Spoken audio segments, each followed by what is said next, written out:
இந்த வாழ்க்கையில் ஜெயிக்கிறவனுக்கும் தோக்குறவனுக்கும் ஒரே ஒரு காரணம் தான், அவனோட மைண்ட் செட்.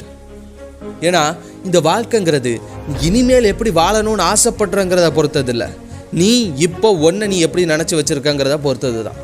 உங்களுக்கு புரிகிற மாதிரி சொல்கிறேன். இந்த உலகத்திலே நான் தான் முட்டாள் அப்படின்னு நினைக்கிற ஒருத்தனால இந்த உலகமே திரும்பி பார்க்குற அளவுக்கு அறிவியல் சாதனைகளையோ படைப்புகளையோ பண்ண முடியுமா?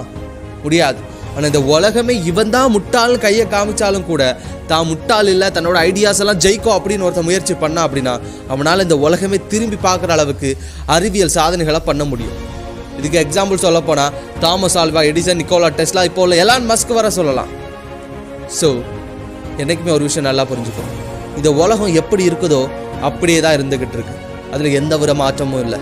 ஆனால் அதை நம்ம பார்க்குற விதத்தை பொறுத்து தான் அது நல்லதாகவும் கெட்டதாகவும் ஆப்பர்ச்சுனிட்டிஸ் நிறைஞ்சதாகவும் ஆப்பர்ச்சுனிட்டியே இல்லாததாகவும் மாறி மாறி தெரியுது. ஸோ இங்கே நீ நினச்ச அப்படின்னா சூரியனையோ சந்திரனையோ இல்லை ஒரு நாட்களையோ உன்னால் மாற்றி அமைக்க முடியாது. ஆனால் நீ நினச்சா ஒரே ஒரு விஷயத்தை மட்டும் மாற்ற முடியும், அதுதான் உன்னோட மனசு, அதுதான் உன்னோட மனசாச்சு. உன்னோட மைண்டை நீ மாற்றினா அப்படின்னா உன் வாழ்க்கையை நீ மாற்றலாம். ஸோ என்றைக்குமே வெளியில இருந்து உள்ளே பார்க்காத, உள்ளாடி இருந்து இந்த உலகத்தை பாரு. ஏன்னா மாற்றங்கிறது வெளியிலேருந்து வர விஷயம் இல்லை, உனக்கு உள்ளாடி இருந்து வர வேண்டிய விஷயம். நீ உன்னை பற்றி என்ன யோசிச்சு வச்சுருக்க, நீ உன்னை எப்படி நம்பிக்கிட்டு இருக்க, உன்னால் சாதனைகளை பண்ண முடியும் நீ நம்புறியா, உனக்கு மேலே உனக்கு ஒரு கான்ஃபிடென்ஸ் இருக்குதா, அதுதான் இங்கே முக்கியம். இந்த உலகத்தில் 99% மக்களுக்கு இருக்கிற பிரச்சனை என்ன தெரியுமா? தன்னம்பிக்கை தான். நம்மளை நம்புறது தான் பெரிய பிரச்சனை. ஏன்னா நம்ம ஃப்ரெண்ட்ஸை கூட நம்பிடுவோம், நம்ம ஃப்ரெண்டு கூட எக்ஸாமில் பாஸ் ஆகிடுவோம், அவன் செட்டில் ஆகிடுவான், நம்ம நம்புவோம். ஆனால் நம்மளால் பாஸ் ஆக முடியும், நம்மளால் செட்டில் ஆக முடியும், நம்ம நம்ப மாட்டோம். இதுக்கு காரணம் என்ன தெரியுமா? நம்மளோட சின்ன வயசுலேருந்து, அதாவது நம்மளோட 5வது வயசு வரை நமக்கு நிறைய எண்ணங்கள், நிறைய சிந்தனைகள், நிறைய நம்பிக்கைகளை நம்ம மனசில் விதைச்சிட்டாங்க.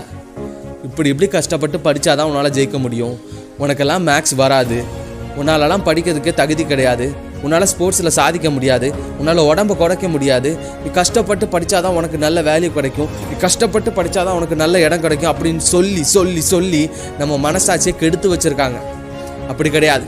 நீ முயற்சி பண்ண அப்படின்னா எந்த ஒரு விஷயத்துலையும் சாதிக்கலாம். உன்னோட பேஷனை நீ ஃபாலோ பண்ண அப்படின்னா உன்னால் அதில் கண்டிப்பாக சாதிக்கலாம். ஏன், நீ ஒரு பிளம்பிங்கில் உனக்கு பிடிச்சிருக்கா, நீ நாளைக்கு நினச்ச அப்படின்னா ஒரு பெரிய பிளம்பராக இருக்கலாம், உனக்கு கீழே ஒரு 10,000 பேரை வச்சு வேலை கொடுக்கலாம்.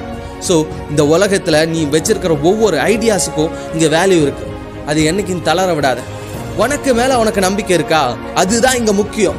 ஒன்றை நீ ஆழமாக நம்பு, உன்னால் பண்ண முடியும், நீ நம்பு. அந்த ஒரு மைண்ட் செட் உனக்கு வேணும். அந்த ஒரு மைண்ட் செட் உனக்கு இருந்தால் மட்டும்தான் இந்த உலகத்தில் உன்னோட ஐடியாஸை நிரூபிக்க முடியும்.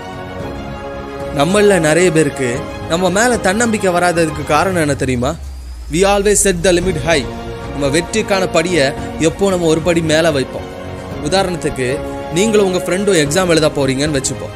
உங்கள் ஃப்ரெண்டு புக்குக்கு பேக்கில் இருக்க புக் பேக் கொஸ்டின் மட்டும் படிச்சுட்டு இருக்காரு. ஆனால் நீங்கள் அப்படி இல்லை, புக் பேக் கொஸ்டின், இம்பார்ட்டன்ட் இல்லாத கொஸ்டின் அப்படின்னு எல்லாத்தையும் படிக்கிறீங்க. ஆவரேஜாக பார்த்தீங்க அப்படின்னா அவரை விட அதிகமாக படித்தது நீங்கள் தான்.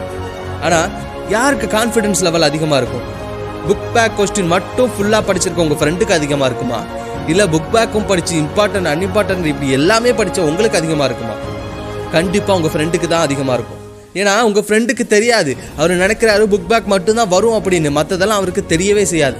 நான் உங்களுக்கு அப்படி இல்லை, உங்களுக்கு இதையும் தாண்டி இன்னும் நிறைய இருக்குங்கிறத தெரிஞ்சதுனால உங்களோட கான்ஃபிடன்ஸ் லெவல் கம்மியாகுது.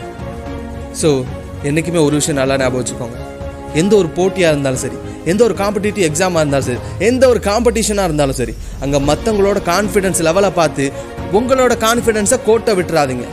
ஏன்னா அவங்களுக்கு சில விஷயம் தெரியாமல் கூட இருக்கலாம், உங்களுக்கு தெரிஞ்ச விஷயங்கள் எல்லாம் அவங்களுக்கு தெரியாமல் இருக்கனால அவங்களோட கான்ஃபிடன்ஸ் லெவல் கூடுதலாக இருக்கலாம். ஸோ தன்னம்பிக்கை என்றைக்குமே இழக்காதீங்க. நான் கடைசியாக ஒரு விஷயம் சொல்கிறேன், நல்லா ஞாபகம் வச்சுக்கோங்க. இங்கே நம்பிக்கைக்கும் தன்னம்பிக்கைக்கும் ஒரே ஒரு வித்தியாசம் தான். நம்பிக்கை இருந்தால் வாழலாம், தன்னம்பிக்கை இருந்தால் நினச்ச மாதிரி வாழலாம். ஸோ இப்போ முடிவு பண்ணு, ஏதோ கிடைச்ச வாழ்க்கையை வாழணும்னு ஆசைப்படுறியா, இல்லை நான் நினச்ச வாழ்க்கையை தான் வாழணும்னு நீ ஆசைப்படுறியா? நீ நினச்ச மாதிரி ஒரு வாழ்க்கையை வாழணும் அப்படின்னா அதுக்கு நீ உன்னை நம்பணும். உன்னோட ஐடியாஸ், உன்னோட நாலேஜ் எல்லாம் பவர்ஃபுல்லானதுன்னு நீ நம்பணும். இங்கே சொல்கிறவன் சொல்லிக்கிட்டே தான் இருப்பான், அவனுக்கெல்லாம் இருந்து பதில் சொல்லிட்டு இருக்காது. ஏன்னா நீ அவங்ககிட்ட இருந்து பதில் சொல்லிட்டு இருந்த அப்படின்னா உன்னால் உன் வாழ்க்கையில் ஜெயிக்க முடியாது, உன்னால் செயலில் செஞ்சு காமிக்க முடியாது. ஸோ நீ செஞ்சு காமி, உன்னால் முடியும்னு நிரூபிச்சு காமி. அப்படி காமிச்சா அப்படின்னா சொன்னவன் எல்லாம் வாயை மூடிட்டு போய்கிட்டே இருப்பான். ஸோ என்னைக்குமே உன்னை நம்பு, உன்னோட ஐடியாஸ், உன்னோட பேஷன், உன்னோட ட்ரீம் எல்லாம் அச்சீவ் பண்ண முடியும் அப்படின்னு ஒன்றை நீயே முழுசாக நம்பி அதில் நீ முழுசாக இறங்கின அப்படின்னா உன்னால் கண்டிப்பாக ஜெயிக்க முடியும். ஸோ முயற்சி பண்ணி போராடு. உன்னால் முடியாத விஷயம் எதுவும் கிடையாது. உன்னால் ஜெயிக்க முடியும். வெற்றி உனக்கு தான். உங்கள் வாழ்க்கை எந்த நிமிஷம் வேணாலும் மாறலாம். அந்த நிமிஷம் இந்த நிமிஷமாக கூட இருக்கலாம். உங்கள் வெற்றியின் பாதையில் நானும் ஒரு அங்கமாக இருக்க மோட்டிவேஷன் தமிழை சப்ஸ்கிரைப் பண்ணுங்கள். நன்றி, வணக்கம்.